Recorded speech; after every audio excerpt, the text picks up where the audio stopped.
എല്ലാവർക്കും നമസ്കാരം. BSNL ഒരു സ്ഥിര ജോലി ആഗ്രഹിക്കുന്നവർക്ക് നേരത്തെ വിളിച്ചിരുന്ന റിക്രൂട്ട്മെൻറ്റിൻ്റെ ലാസ്റ്റ് ഡേറ്റ് വീണ്ടും എക്സ്റ്റെൻഡ് ചെയ്തിരിക്കുകയാണ്. 15 ഏപ്രിൽ 2026 വരെ നമുക്ക് ഈ റിക്രൂട്ട്മെൻറ്റിന് ഇപ്പോൾ ഓൺലൈനായിട്ട് അപ്ലൈ ചെയ്യാം. നമുക്ക് ഏതൊക്കെ പോസ്റ്റുകളാണ്, അതിൻ്റെ vacancy details, qualification, age limit തുടങ്ങിയ കാര്യങ്ങൾ 1 by 1 ആയിട്ട് നോക്കാം. ഒന്നാമത്തെ post senior executive trainee telecom ആണ്. 95 വേക്കൻസി ഉണ്ട്. SCക്ക് 14 വേക്കൻസി, STക്ക് 7 വേക്കൻസി, OBCക്ക് 25 വേക്കൻസി, EWSന് 9 വേക്കൻസി, ജനറൽ കാറ്റഗറിക്ക് 40 വേക്കൻസിയുമാണ് റിപ്പോർട്ട് ചെയ്തിരിക്കുന്നത്. സീനിയർ എക്സിക്യൂട്ടീവ് ട്രെയിനി ഫിനാൻസ് സ്ട്രീമാണ് അടുത്ത പോസ്റ്റ്. 25 വേക്കൻസി ഉണ്ട്.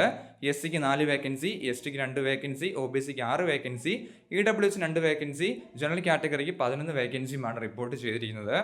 റിക്രൂട്ട്മെൻറ്റിലേക്കുള്ള ഏജ് ലിമിറ്റ് നോക്കാം. 30 വയസ്സ് വരെയാണ് ഏജ് ലിമിറ്റ്. 33 വയസ്സ് OBCക്കും 35 വയസ്സ് വരെ SC/ST കാൻഡിഡേറ്റ്സിനും റിക്രൂട്ട്മെൻറ്റിലേക്ക് അപ്ലൈ ചെയ്യാൻ സാധിക്കുന്നതാണ്. റിക്രൂട്ട്മെൻറ്റിലേക്കുള്ള സെലക്ഷൻ പ്രോസസ്സിൻ്റെയും സബ്ജക്റ്റിൻ്റെയും ഡീറ്റെയിൽസ് കൊടുത്തിട്ടുണ്ട്. ടെലികോമിലേക്ക് പാർട്ട് 1 ആപ്റ്റ്യൂഡ് ടെസ്റ്റാണ്. 40 മാർക്കിന് 40 ക്വസ്റ്റ്യനാണ് ഉണ്ടായിരിക്കുന്നത്. പാർട്ട് 2 ടെക്നിക്കലാണ്. 160 മാർക്ക്, 160 ക്വസ്റ്റ്യൻസ് ഉണ്ട്. അങ്ങനെ ടോട്ടൽ 200 മാർക്കാണ്. 180 മിനിറ്റിൻ്റെ എക്സാമിനേഷനാണ് പറഞ്ഞിരിക്കുന്നത്. ഫിനാൻസ് പോസ്റ്റിലേക്കാകുമ്പം ആപ്റ്റ്യൂഡ് ടെസ്റ്റാണ്, 40 മാർക്കാണ്.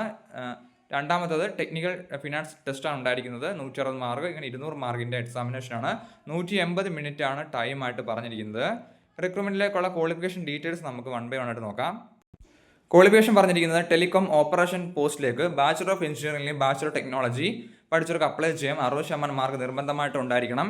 Electronics and telecommunication, electronics, computer science, information technology, electrical, instrumentation പഠിച്ചവർക്ക് അപ്ലൈ ചെയ്യാം. അല്ലെങ്കിൽ കോമ്പിനേഷൻ ഓഫ് ദീസ് സബ്ജക്റ്റ് പഠിച്ചവർക്കും ഈ പറഞ്ഞിരിക്കുന്ന സബ്ജക്റ്റ് പഠിച്ചവർക്കും അപ്ലൈ ചെയ്യാൻ സാധിക്കുന്നതാണ്. അടുത്ത ഫിനാൻസ് പോസ്റ്റാണ്. CA, CMA പഠിച്ചവർക്ക് അപ്ലൈ ചെയ്യാൻ സാധിക്കുന്നതാണ്.